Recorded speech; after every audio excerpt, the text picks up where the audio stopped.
서울기술사학원의 김재권 교수입니다. 터널 시공 중에 환기 방식에 대해서 설명을 드리겠습니다.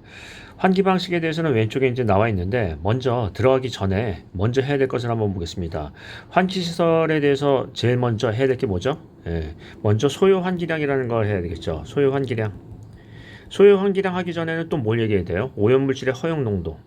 허용 농도를 보시고 소요 환기량 하고요. 그 다음에 이제 어떤 설계 절차 이런 것들이 있죠.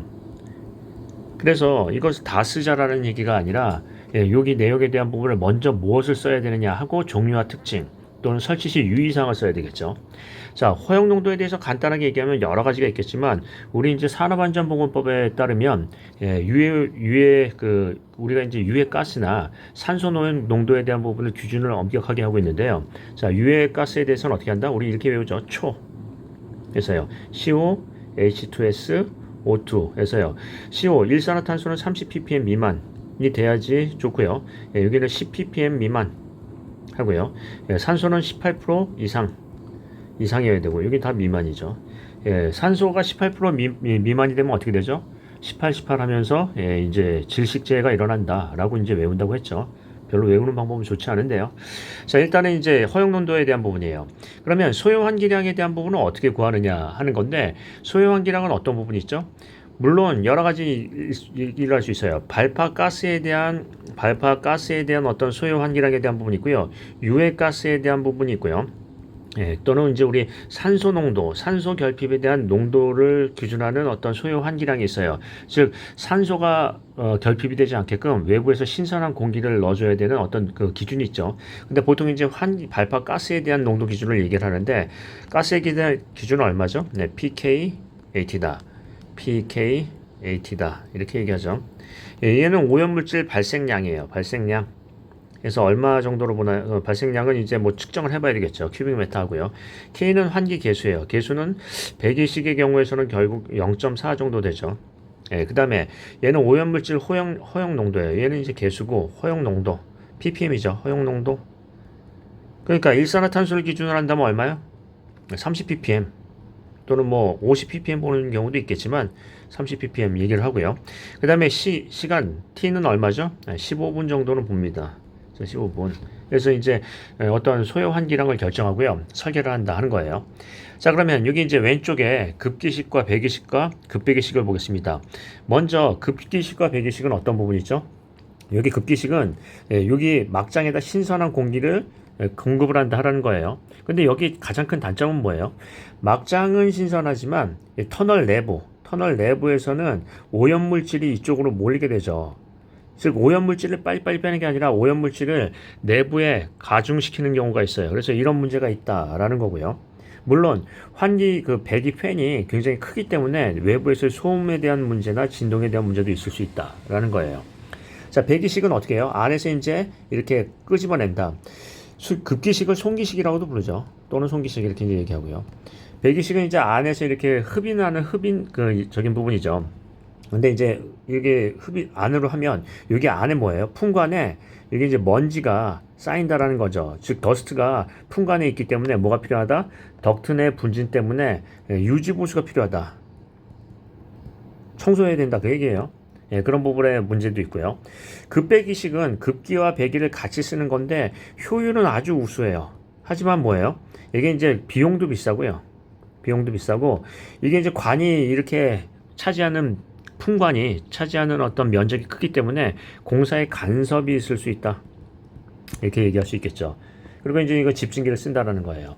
여기 이제 하나 더 하면 송기식도 있죠. 흡인식도 있죠. 흡인식은 풍관이 이렇게 있으면 풍관에다가 우리 이제 수직구가 이렇게 있으면 외부에다가 대형 팬을 설치하는 게 아니라 풍관이 있으면 풍관 중간중간에다가 팬을 설치해서 하는 소규모의 사용하는 어떤 방법이 있을 수 있는데 얘는 공기를 빨아들이면 중간에 누풍이 생길 수 있죠. 그래서 뭐 그렇게 많이 쓰이지는 않아요.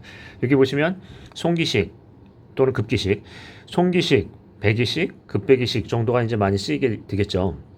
자, 그렇게 보실 수 있어요. 자, 그런데 이제 여기서 이제 하나 문제점을 한번 보겠습니다. 어떤 문제점이 있나요? 첫 번째, 내부에 미세먼지가 있어요. 미세먼지. 이게 이제 예를 들자면, 송기식이나 배기식이나 이런 부분을 할 때 유해가스나 아니면은 이제 산소 결핍에 대한 부분은 크게 이제 해결이 될 수가 있는데 문제는 뭐냐면 내부의 콜로이드 상태로 즉 부유 상태로 있는 미세먼지에 대한 부분이에요. 발파를 하거나 쇼크리트를 타설하면 미세먼지가 잘 안 빠진다라는 거예요. 그렇게 쉽게 빠지지 않는다. 이게 결국은 근로자의 어떤 유해 위험 요인이죠. 예, 보건에 어떤 문제를 일으킨다. 예, 진폐증이요. 그래서 이런 부분에서 어떤 방법을 쓸 수 있다? 내부에 이제 분진에 대한 부분을 포집해서 이 어떤 시험을 하고요. 즉 작업 환경 측정을 해야 되겠죠. 작업 환경 측정을 하고요. 그 다음에 여기에 대해서 어떤 부분인다? 이 포집에 대한 부분에서 분진 표시기, 분진 농도에 대한 어떤 표시기를 통해서 표시기를 설치해서 내부에 근로자에게 어떤 유해 위험성에 대한 주지를 하는 거죠. 즉 작업 중지 기준 얘기하는 거예요. 발파를 한 다음에 바로 들어가는 게 아니고 쇼크리트를 친 다음에 바로 들어가는 게 아니고 이런 것들을 할 수가 있고요. 그 다음에 여기 이제 보시면 왼쪽에 집진기라고 있는데 집진 장치를 쓸 수 있어요. 집진 장치는 크게 이제 여러 가지가 있겠지만 뭐가 있다? 건식과 습식이 있죠.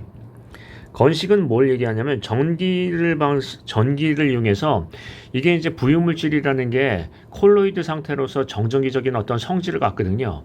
그래서 전기로 포집을 해서 하는 그런 백금 촉매제 같은 어떤 망을 통해서 전기로 포집을 해서 하는 방법이 있는데 비용은 좀 비싸고요. 그 다음에 습식은 어떻게 하는 거죠? 우리가 얘기하는 습증기를 분사하는 거죠. 즉 살수 방식이에요.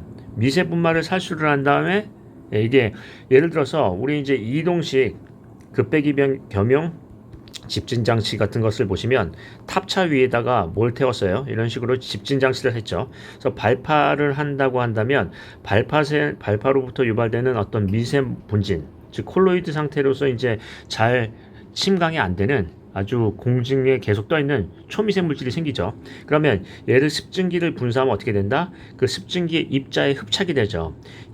습증기 입자에 흡착이 되고요. 흡착이 됨으로써 질량이 증가되니까 침강을 하겠죠. 침강. 그래서 이렇게 해가지고 이제 농도를 줄인다라는 거예요. 그래서 자 어떤 얘기를 강조할 수 있어요? 첫 번째, 내부에서의 미세먼지에 대한 대책에서 미세먼지 표시기와 또 미세먼지에 대한 집진 장치를 설치한다. 이런 얘기를 끊을 수 있나요? 두 번째, 여기 이제 요 대형 팬을 바깥에다 설치하면 외부에서 팬에 대한 소음이 상당히 커요. 그리고 바람도 영향도 크고요. 그런 부분에서 만약에 도심지에서 가설을 한다고 한다면 어떤 얘기예요? 팬에 대한 소음 진동 저감 대책 얘기도 꺼낼 수 있나요? 어떤 이제 예를 들자면 환기 효율을 떨어뜨리지 않는 범위 내에서 어떤 그런 소음에 대한 방음벽을 설치한다든가 이런 방법도 필요하지 않나요? 이해되시죠? 자, 그래서 이런 부분을 보겠습니다. 이 시험 문제에 대해서 얘기를 하면 처음에 설계에 대한 부분을 얘기할 수 있죠. 허용 농도 기준은 얼마냐, 그 기준에 따른 소요 환기량은 얼마나 되느냐라는 얘기를 꺼낼 수 있고요. 또 더 나가서 설계 절차를 쓸 수 있는데 단답형에서는 다 쓸 수가 없으니까 하나 두 개 정도 간략하게 설명을 하고요. 그 다음에 각각의 방식에 대해서 장단점을 정확하게 설명을 하십니다. 그 다음에 설치 시에 유의사항을 쓰시는데 특히 유의사항이 어떤 부분이에요? 미세먼지 저감 대책이죠. 터널 내부에서는 요즘에 이제 미세먼지에 대한 부분이 굉장히 많이 얘기를 하고 있는데 내부에서도 문제지만 그냥 밖으로 뽑아낸다면 그 미세먼지 누가 다 먹어요? 그래서 어떤 얘기를 할 수 있다? 터널 내 집진 장치 얘기를 꺼낼 수 있어요.